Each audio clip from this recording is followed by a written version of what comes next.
एक दफ़ा का जिक्र है कि एक खूबसूरत जंगल में एक शरारती तेज नन्हा बंदर रहता था जिसका नाम मोमो था। मोमो सारा दिन जंगल में खेलता रहता, खूब अटकेलियाँ करता। मोमो को केले बहुत ही पसंद थे, लेकिन एक दिन जब वो दरख्तों में झूल रहा था, उसे एक लजीज खुशबू आई।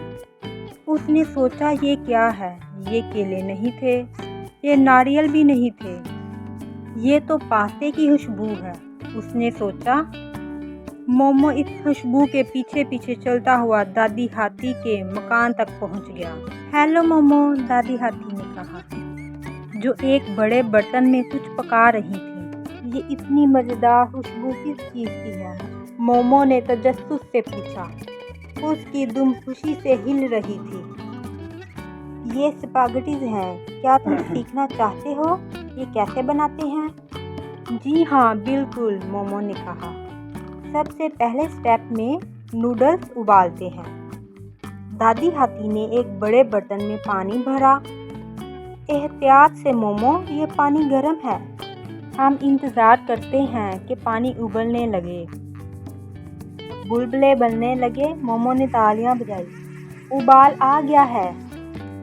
अब दूसरे स्टेप में उबलते हुए पानी में पास्ता नूडल्स डालेंगे मोमो, दादी ने कहा।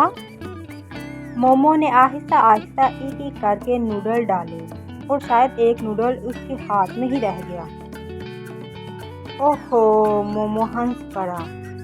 उतरो मेरे हाथ से, दादी हाथी ने कहा। तीसरे स्टेप में पास्ता नूडल्स के लिए सॉस तैयार करेंगे।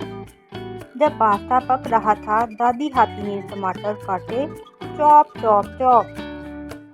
फिर उन्होंने टमाटर, लहसुन, प्याज, शिमला मिर्च एक पैन में डाले। मोमो बहुत खुश था। अब तो खुशबू और भी मज़े की हो गई है, मोमो ने कहा और नाचने लगा। जब पास्ता तैयार हो गया, दादी हाथी ने सॉस ऊपर डाल दी। वाह, मोमो ने कहा।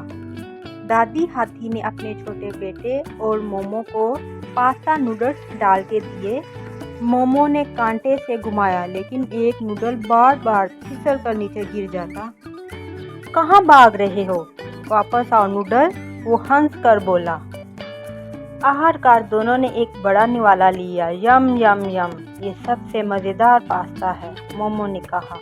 और इस दिन के बाद मोमो हर इतवार नूडल पास्ता बनाता और साथ केले भी रख लेता। मोमो पास्ता नूडल्स से अपने जंगल के दोस्तों की दावत करता। सब मज़े से नूडल्स खाते। यम यम यम।